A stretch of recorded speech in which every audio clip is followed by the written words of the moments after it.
എന്റെ പേര് സുനിൽ. സാറേ, ഈ പറയുന്നതൊക്കെ സത്യമാണോ? ആക്ച്വലി വന്നത് എനിക്ക് അറിയാൻ വേണ്ടി ഞാൻ വിളിച്ചതാണ്. ഈ നമ്മുടെ യൂട്യൂബിലൊക്കെ ഈ പറയുന്നതും കാണിക്കുന്നതൊക്കെ ഇല്ല, ചുമ്മാതെ എനിക്ക് വായി തോന്നുന്നു വിളിച്ചു പറയും. അല്ല സാറേ, നമുക്കറിയില്ല. അതുകൊണ്ട് സാറിന് അത്രയും പരിചയമോ അല്ലെങ്കിൽ എക്സ്പീരിയൻസോ നമുക്കെല്ലാം അത്രയും പ്രായം എനിക്കില്ല കാര്യം. അതുകൊണ്ട് ഞാൻ ചോദിച്ചത്.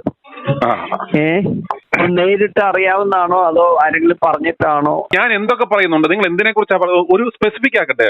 ഇന്ന കാര്യം അല്ല സാർ, ഇന്ന കാര്യത്തിൽ അല്ല സാറേ, പറയുന്ന കാര്യം കോമൺ ആയിട്ട് ഇപ്പം ക്രൈസ്തവ മിഷണറിമാര്, ക്രൈസ്തവ അല്ലെങ്കിൽ ഉപദേശിമാര്, അവരോടൊക്കെ അവരുടെ ലൈഫിൽ നടന്നിട്ടുള്ള സത്യമാണോ എന്നറിയാൻ വേണ്ടിയാണ് ഞാൻ ചോദിച്ചത്. പക്ഷെ ചുമ്മാ ആൾക്കാർ പറയാൻ പറ്റുമോ? നിങ്ങൾ പറയുമോ? നിങ്ങൾക്ക് ഇപ്പം അറിവില്ലാത്തൊരു കാര്യം, നിങ്ങൾക്ക് ഉറപ്പില്ലാത്തൊരു കാര്യം, തെളിവില്ലാത്തൊരു കാര്യം നിങ്ങളൊരു പബ്ലിക് പ്ലാറ്റ്ഫോമിൽ നിന്ന് നിങ്ങൾ പറയാൻ ധൈര്യപ്പെടുവോ? ഇല്ല, ഒരിക്കലും ഞാൻ ചെയ്തില്ല. അന്നേരം അതുപോലെ തന്നെ എല്ലാവരും KPOന്റെ ഇത് ഭരണമായിട്ട് വന്നിട്ടേ കൊലപാതകമാണ്. അത് നമ്മുടെ ആശയമാണോ അതോ നമ്മുടെ തോന്നലാണോ? നിങ്ങൾ KPOന്റെ സഭയുമായിട്ട് ബന്ധപ്പെട്ട ആരാണ്? ഇല്ല, സഭയുമായിട്ട് ബന്ധപ്പെട്ട ഒരാള്. താങ്കൾ ഏത് സഭക്കാരനാ? ഞാൻ മർത്തമക്കാരൻ. അന്നേരം മർത്തമ സഭയിലെ തിയഡോഷ്യസിനെ കുറിച്ച് താങ്കൾക്ക് ആശങ്കയില്ല, KPOനെ കുറിച്ചുള്ള ആശങ്ക എന്താ? അല്ല, KPO എന്ന് പറഞ്ഞാല് ഇപ്പോഴാണ് തിരുമേനിയൊക്കെ കുറെ വർഷങ്ങൾ മുമ്പെയാണ്. എന്തുകൊണ്ടാണ് എന്റെ ചെറുപ്പം അല്ല, ചിലപ്പോ അത് നിലനിൽപ്പിന്റെ പ്രശ്നമായിരിക്കാം, അല്ലെങ്കിൽ ഫണ്ടിന്റെ പ്രശ്നമായിരിക്കാം. നിങ്ങൾ തന്നെ അതിന്റെ ആൻസർ പറഞ്ഞു. തിരുമേനിയായത് കോമണായിട്ട് നിങ്ങൾ അങ്ങനെ ഈ പറഞ്ഞതിന് നിങ്ങൾക്ക് എന്തിന്റെ തെളിവിന്റെ അടിസ്ഥാനത്തിലാണ് നിങ്ങൾ പറഞ്ഞത്? നിലനിൽപ്പിന്റെ അടിസ്ഥാനത്തിലായിരിക്കാം, അല്ലെങ്കിൽ താങ്കൾ ഈ പറഞ്ഞ സ്റ്റേറ്റ്മെന്റ് എന്തിന്റെ തെളിവിലാണ് അവനോട് പറഞ്ഞത്? ആയിരിക്കാം. മീൻസ് മോദി സർക്കാർ വന്നപ്പം ഫണ്ടുകളെല്ലാം കുറെ ഇതായി കഴിഞ്ഞപ്പം അമ്മന്റെ പുള്ളിക്കായിരിക്കും പിന്നെ വന്നിട്ട് KPOനുമായിരുന്നു ഈ ഫണ്ടിങ്ങിന്റെ മെയിൻ ആയിട്ട് സോഴ്സ് വരുന്നത് ഇന്ത്യയിൽ ഓർഗനൈസ് ചെയ്ത്. ആയിരിക്കാം എന്ന് താങ്കൾ അനുമാനിക്കുന്നു? ഉറപ്പില്ല. എനിക്കറിയാൻ പറ്റും, ആയിരിക്കാം എന്ന് ഞാൻ പറയുന്നത്. കാരണം ഇത് കോമൺ ആയിട്ട് ആൾക്കാരെ വായിന്ന് കുറെ ഇത് സംഭവം കേട്ടിട്ടുള്ളത് കൊണ്ട് ചിലപ്പോൾ ആയിരിക്കാം. നമ്മൾ നേരിട്ട് കാണാത്ത സംഭവം, അല്ലെങ്കിൽ എനിക്ക് വ്യക്തമായിട്ട് അവിടെ ഓഫീസിന്റെ കാര്യങ്ങൾ അറിയാൻ വയ്യാത്തതുകൊണ്ട് എനിക്ക് അതിനെ കുറിച്ച് പറയാൻ പറ്റത്തില്ലല്ലോ. ഇനി അടുത്ത കാര്യം പറഞ്ഞു. അടുത്ത എന്താ സംശയം? അതാണ് ഒന്നാമത്തെ സംശയം. അതല്ല സംശയം. ഇതിപ്പം ആക്ച്വലി അങ്ങനെ കൊലപാതകമാണോ, അല്ലെങ്കിൽ ചിലപ്പോൾ കൊലപ്പെടുത്തിയാണോ, അല്ലെങ്കിൽ ചിലപ്പം സഭയുടെ നിലനിൽപ്പാണോ, അല്ലെങ്കിൽ നിങ്ങൾ പറഞ്ഞു തന്നെ സെയിം തന്നെയാ സാറേ. ഇപ്പം നിങ്ങൾ പറഞ്ഞ പോലെ തന്നെ നിങ്ങൾ ഓരോ ഇത് പറയുമ്പം ഞാൻ അങ്ങനാണോ എനിക്കറിയില്ല. എന്നാലും അങ്ങനാണോ? അതൊരു സ്വാഭാവിക മരണമാണോ കൊലപാതകമാണെന്നാണോ താങ്കൾ കരുതുന്നത്? ചിലപ്പോൾ സ്വാഭാവിക മരണമായിരിക്കും, ദൈവത്തെ അല്ലേ അറിയത്തുള്ളൂ. അല്ലെങ്കിൽ അവിടെ നടന്ന ആൾക്കാർ ആരെങ്കിലും കണ്ടിട്ടുണ്ടെങ്കിൽ അവർക്കല്ലേ അറിയത്തുള്ളൂ, നമുക്കറിയാൻ പറ്റും. അല്ല, സ്വാഭാവിക മരണമാണെന്ന് താങ്കൾ എങ്ങനെ അനുമാനിക്കുന്നു? എങ്ങനെ അനുമാനിക്കുന്നു? അല്ലല്ല, കൊലപാതകമല്ല എന്ന് തോന്നുന്ന അല്ല, ഒറ്റ കാരണം കൊലപാതകമാണോ അല്ലയോ നല്ല ഒറ്റ വിഷയം. ആക്സിഡന്റ് പറ്റിയെന്നുള്ള സംഭവം സത്യമാണോ? ആണല്ലോ. അതാ പറഞ്ഞേ, ആക്സിഡന്റ് എന്ന് പറഞ്ഞാൽ ഇപ്പോൾ വാഹനം ഇടിപ്പിച്ച് പലതരത്തിലുള്ള കൊലപാതകങ്ങൾ നടന്നിട്ടുണ്ടോ? ഉണ്ടോ ഇല്ലയോ? ഇഷ്ടം പോലെ ഉണ്ട്. ഇപ്പൊ അദ്ദേഹത്തിന്റെ അത്രയും 600 ഏക്കർ ക്യാമ്പസില് വളരെ വിജനമായ സ്ഥലത്തില് പുള്ളിയെ സംബന്ധിച്ചിടത്തോളം അത്തരത്തിലുള്ള ഒരു പ്രൊഫൈൽ ഇരിക്കുന്ന ആൾക്ക് വളരെ ആകസ്മികമായിട്ട് ഇങ്ങനെ ഒരു മരണം സ്വാഭാവികമാണ് കരുതുന്നുണ്ടോ? അല്ല, അത് അതിനെക്കുറിച്ച് അറിയാവുന്ന ആളുകൾക്ക് മാത്രമേ നമുക്ക് പറയാൻ പറ്റത്തുള്ളൂ. കാരണം ഞാൻ ഇവിടെ ഇരുന്നുകൊണ്ട് അതിനെക്കുറിച്ച് എന്ന് പറഞ്ഞാൽ അതിനെക്കുറിച്ച് എന്തോ സത്യം ഇപ്പൊ എനിക്കും ഉറപ്പ് പറയാൻ പറ്റില്ല, താങ്കൾക്കും ഉറപ്പ് പറയാൻ പറ്റില്ല. ഇത്തരം കാര്യത്തിൽ എന്താ ചെയ്യണ്ടേ? അന്വേഷണം ഉണ്ടാകണ്ടേ? അല്ല, നമ്മളവിടെ നിന്ന് ആയിക്കഴിഞ്ഞാല് ഇവിടുത്തെ ഗവൺമെന്റ് പോയിട്ട് അവിടെ പോയി അന്വേഷിച്ചോളാം. അങ്ങനല്ലല്ലോ, അവിടെ ഇവിടുത്തെ ഗവൺമെന്റ് ആണ് പോയി അന്വേഷിക്കേണ്ടത്. അതിനതിൻ്റെതായ പ്രോട്ടോകോൾ. അതായത് താങ്കൾക്കും ഉറപ്പില്ല, എനിക്കും ഉറപ്പില്ല, ഇദ്ദേഹത്തിന്റെ കുടുംബക്കാർക്കും ഉറപ്പില്ല, ദൃക്സാക്ഷികളും ഇല്ല. അങ്ങനെ ഒരു മരണം ഉണ്ടാകുമ്പോൾ അതിനെക്കുറിച്ച് അന്വേഷിക്കുന്നത് നല്ലതാണോ അല്ലയോ? തീർച്ചയായിട്ടും. ഒരു പ്രോപ്പർ ആയിട്ടൊരു ഇൻവെസ്റ്റിഗേഷൻ നടത്തണമെന്ന് കുടുംബക്കാരും സഭയും ആവശ്യപ്പെടണോ? തീർച്ചയായിട്ടും. സഭയുടെ പ്രധാനപ്പെട്ട ആൾക്കാർ അല്ലെ സഭയുടെ അവിടെ വെച്ചേക്കുന്ന CCTV ക്യാമറയിൽ വ്യക്തമായിട്ട് ഇത് പതിഞ്ഞു, ഇതൊരു സ്വാഭാവികമായിട്ടുള്ള ഉണ്ടാകുന്ന ഒരു മരണമാണ്, അല്ലെങ്കിൽ അതൊരു യാദൃശികമായ ഒരു ആക്സിഡന്റ് ആണ് എന്ന് കൃത്യമായി പറയാൻ പറ്റിടത്തോളം കാലം, അല്ലെ തെളിയിക്കാൻ പറ്റാത്തിടത്തോളം കാലം അതിനകത്തൊരു സംശയം ഉണ്ട്. അതിനെക്കുറിച്ച് അന്വേഷിക്കുന്നതിനകത്ത് എന്താ തെറ്റെന്നാണ് ചോദിക്കുന്നത്. അല്ല, അന്വേഷിക്കുന്നത് നല്ലതാണ്, കാരണം നല്ല കാര്യങ്ങളാണ്. പക്ഷേ ഇതിപ്പം നമ്മൾ ഇവിടെ പബ്ലിക്കിനോട് പറഞ്ഞു കഴിഞ്ഞാൽ ഇവിടുത്തെ ഇത് അവിടെ കേൾക്കുന്നുണ്ടോ? അവിടുത്തെ ആരാണ് ഇപ്പം ആർക്കാണ് അന്വേഷിക്കാൻ താല്പര്യമുള്ളത്? അതുകൂടെ ഒന്ന് പറ. ഞങ്ങൾ അതേ ചോദിക്കുന്നുള്ളൂ. ഇതിനെക്കുറിച്ച് അന്വേഷിക്കണം എന്ന് പറയാൻ വഴിയെ പോകുന്ന ഞാനോ താങ്കളോ ആണോ പറയേണ്ടത്? അവരുടെ കുടുംബക്കാർക്കോ അവരുടെ സഭയ്ക്കോ എന്തുകൊണ്ട് തോന്നുന്നില്ല എന്നുള്ളതാണ് നമ്മൾ ചോദിക്കുന്ന ചോദ്യം. അവർക്ക് ഇപ്പൊ ക്ലിയർ ഇപ്പൊ അറിയാമായിരിക്കും ആക്സിഡന്റ് എങ്ങനെയാന്ന്. സാറില്ലേ പറഞ്ഞ ഇപ്പം 600 ഇതില് പറന്നു കിടക്കുന്ന സ്ഥലമാണ്. അതുമായിട്ട് ബന്ധപ്പെട്ട്. കാരണം ഞാൻ ഈ ഞങ്ങളാണ് പറഞ്ഞത് അത് ദുരൂഹമാണ്, ആ മരണത്തിൽ ദുരൂഹതയുണ്ട്, അന്വേഷണം വേണമെന്ന് ഞങ്ങളെ പറഞ്ഞിട്ടുള്ളൂ. അവരുടെ കുടുംബക്കാരും പറഞ്ഞിട്ടില്ല, സഭയും പറഞ്ഞിട്ടില്ല. സഭ പറഞ്ഞത് വ്യക്തമാണ്, അതിനകത്ത് ഒരു ആശങ്കയ്ക്കും വകയില്ല, വ്യക്തമായിട്ടുള്ള ഞങ്ങൾക്ക് ഒരു സംശയവുമില്ല, ഇതൊരു മരണമാണെന്ന് ഉണ്ടായ അന്ന് തന്നെ സഭയുടെ വക്താവ് ഉറപ്പിച്ച് അസന്നിഗ്ധമായിട്ട് പറഞ്ഞു. അല്ല, വക്താവ് പറഞ്ഞാലും നമ്മൾ ആ പുള്ളിയുടെ ബോഡി പോലും ഇതുവരെ കണ്ടിട്ടില്ല. പുള്ളി ആക്സിഡന്റ് കിടക്കുന്ന സമയം പക്ഷെ പ്രിയപ്പെട്ടവർ കാണുകയും ചെയ്തു, അവരെ ഗ്രൂപ്പിലുള്ള ആൾക്കാർ കാണുകയും ചെയ്തു. അത് കണ്ടതിൽ ഒരാളെ എൻ്റെ അപ്പനാണ്. മീൻസ് ഞാൻ എൻ്റെ ചെറുപ്പം തൊട്ട്, എനിക്കിപ്പോൾ 41 വയസ്സായി, എൻ്റെ ചെറുപ്പം തൊട്ട് പപ്പ പുള്ളിയുടെ കൂടെ ആയിരുന്നു. ഇവർ മൂന്നും കൂടെ ആയിരുന്നു KP, KT, KS ബാംഗ്ലൂരുണ്ട്.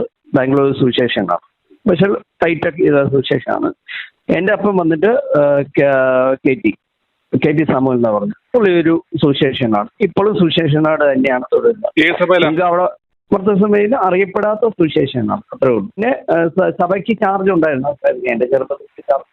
പുള്ളി 1990 അവിടെ നിശ്ചയിച്ചത് ആത്മീയയാത്രയിൽ. കാരണം ഞാൻ ആത്മീയയാത്രയിൽ പുള്ളിയുടെ കൈ പിടിച്ച് എന്നെ, ഞാൻ കുഞ്ഞായിരുന്ന സമയത്ത് പോയപ്പോഴും ആ പുള്ളിയെ കാണുന്നുണ്ടായി. പുള്ളി ഞങ്ങളുടെ വീട്ടിൽ വരുമായിരുന്നു.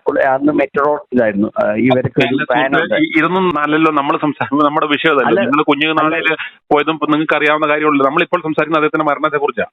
അല്ല, അതേ ആ വ്യക്തിയെ കുറിച്ച് നമുക്ക് നന്നായി അറിയാം, അതുകൊണ്ടാണ് ഞാൻ പറഞ്ഞത്. അല്ല, താങ്കൾക്ക് അറിയാൻ പറഞ്ഞാൽ താങ്കൾക്ക് അറിയാമോ അദ്ദേഹത്തിന് മരണം എങ്ങനെ സംഭവിച്ചത് താങ്കൾക്ക് അറിയാമോ? എനിക്കറിയില്ല, ഞാൻ വ്യക്തിയെ കുറിച്ച് താങ്കൾക്ക് അറിയത്തില്ല, എനിക്ക് വരത്തില്ല. അന്നേരം നമ്മൾ പറഞ്ഞത് അതിനെക്കുറിച്ച് വിശദമായ അന്വേഷണം വേണം. ഈ സംശയം അവരുടെ കുടുംബക്കാർക്ക് സഭയ്ക്കും തോന്നാത്ത എന്തുകൊണ്ടെന്നാണെന്ന് നമ്മൾ ചോദിക്കുന്നത്. അതിപ്പോ അവരോട് ചോദിച്ചാലേ പറ്റത്തുള്ളൂ, നമ്മളോട്.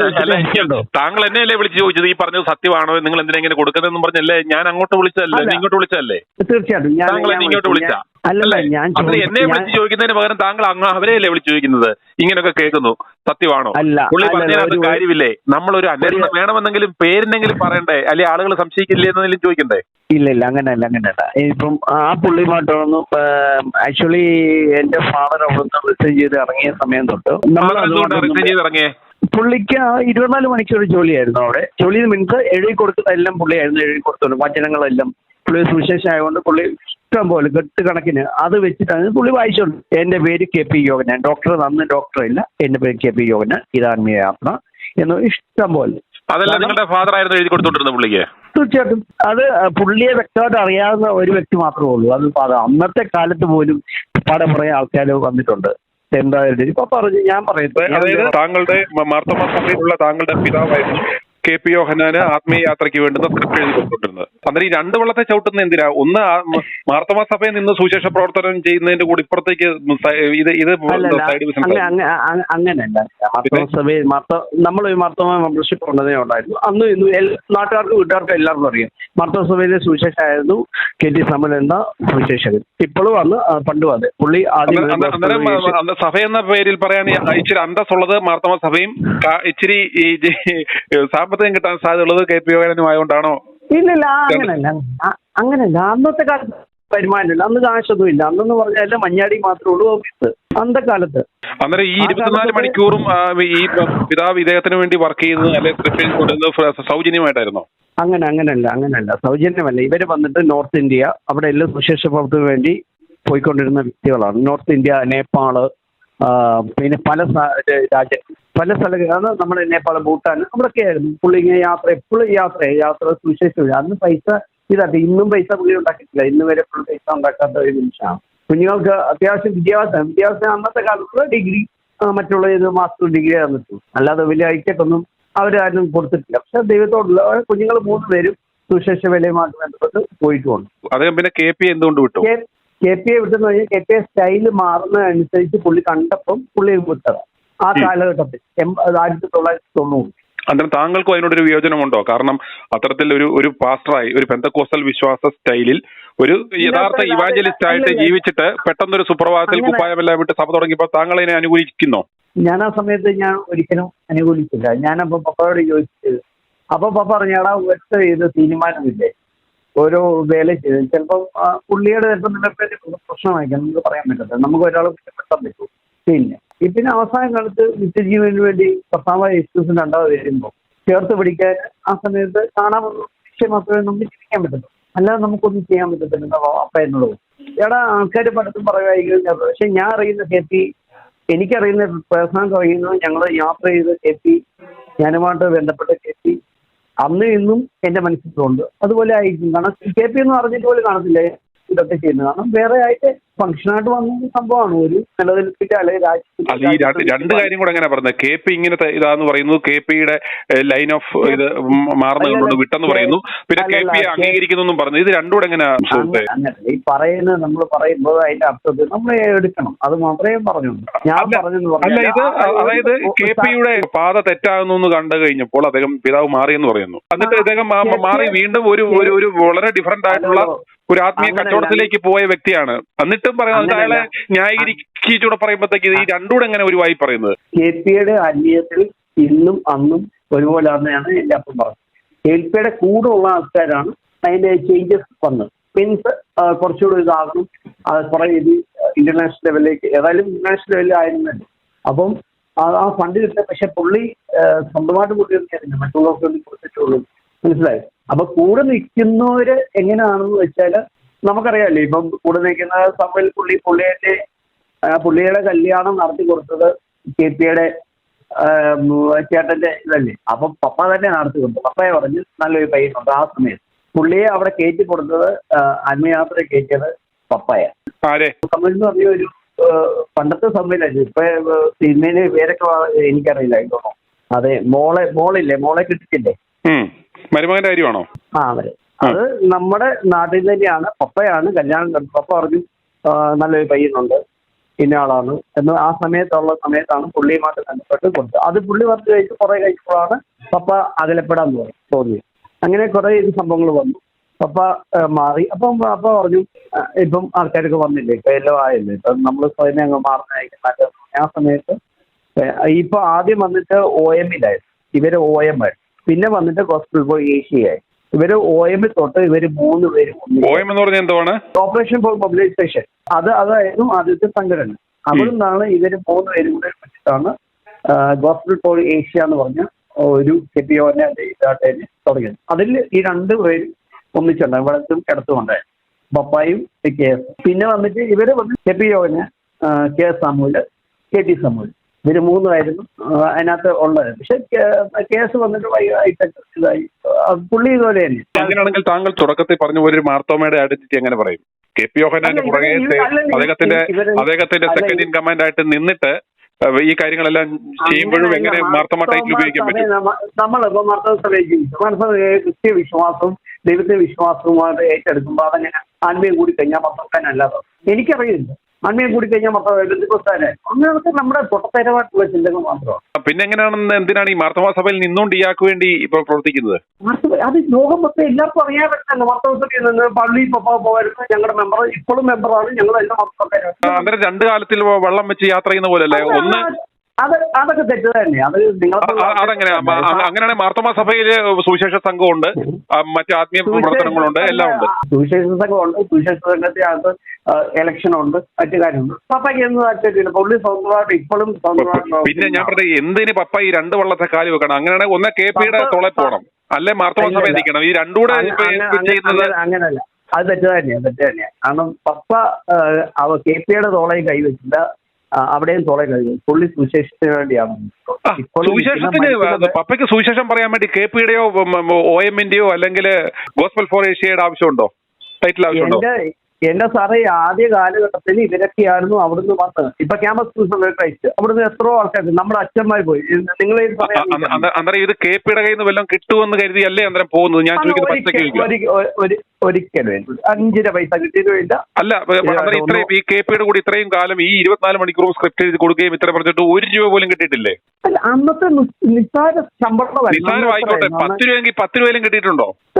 അന്ന് ശമ്പളക്കാരനായിരുന്നു. അന്നേരം പപ്പ ഉദ്ദേശിച്ച പോലെ ഒരു പദവിയോ കാര്യങ്ങളോ കിട്ടാത്ത കൊണ്ടാണോ പുള്ളി മാറിയത്? അങ്ങനല്ല. എല്ലാ ജനമെല്ലാം പറയുകയും ചെയ്തു. ഇപ്പൊ KPയുടെ കൂടെ നീ അന്ന് ഇറങ്ങിയില്ലായിരുന്നെങ്കിൽ ആദ്യത്തെ KP കഴിഞ്ഞാൽ ആദ്യത്തെ ഇതായിരുന്നു, തിരുമേനിയായിരുന്നു. അപ്പൊ പറഞ്ഞു എനിക്ക് അങ്ങനത്തെ ഒരു മനസ്താപം ഉണ്ടോ ഇപ്പൊ? പുള്ളി ഒരിക്കലും, പുള്ളി എപ്പോഴും ദൈവത്തെ പുള്ളി പറഞ്ഞാടാ എന്റെ കൂടെ വന്ന ആൾക്കാരെല്ലാം ഇതായിട്ടുള്ളൂ. പക്ഷേ ഞാൻ ക്രിസ്തുവിന് വേണ്ടി ഇന്നും അവസാനം പരിഗണിച്ചിട്ടുണ്ട്. കാരണം എനിക്ക് കാശുണ്ടാക്കാൻ വേണ്ടിയല്ല. ഞാൻ ക്രിസ്ത്യ വിലയ്ക്ക് എന്റെ 18-ാം വർഷം 52 കൊല്ലമായി ഞാൻ ഈ സുശേഷ വില ചെയ്യാൻ തുടങ്ങി. അത് എന്റെ കുഞ്ഞുങ്ങളുടെ നന്മയ്ക്ക് വേണ്ടിയോ അല്ലെങ്കിൽ മറ്റുള്ളവരെ നേടാൻ വേണ്ടിയോ. നിങ്ങൾ വല്ലതും ഉണ്ടാക്കി വല്ലതും കാണിച്ചിട്ടുണ്ടോ ചോദിച്ചു. ഞാൻ എന്തെങ്കിലും സമ്പാദ്യം വീട്ടിൽ ഉണ്ടാക്കിയിട്ടാണ്, നിങ്ങൾക്ക് വലിയ സ്ഥലം വല്ല ഞാൻ മേടിച്ചതല്ല, ഒന്നുമില്ലല്ലോ. അതാണ് എന്റെ സൂക്ഷിച്ചതല്ല. എനിക്ക് പദവിയും വേണ്ട, പിന്നെ എന്തുകൊണ്ട് KPയോടൊപ്പം നിന്നുകൂടായിരുന്നു? ഒരു വ്യക്തിപരമായുള്ള കാര്യങ്ങളല്ലേ നമുക്ക് പറയാൻ പറ്റും. എന്റെ ആ സമയത്ത് എനിക്ക് അപ്പനോട് പറയാൻ പറ്റും അങ്ങനെ. അന്ന് ഞാൻ ചെറുപ്പമാണ്, എനിക്ക് ഒന്നും കണ്ട 5-6 വയസ്സേ.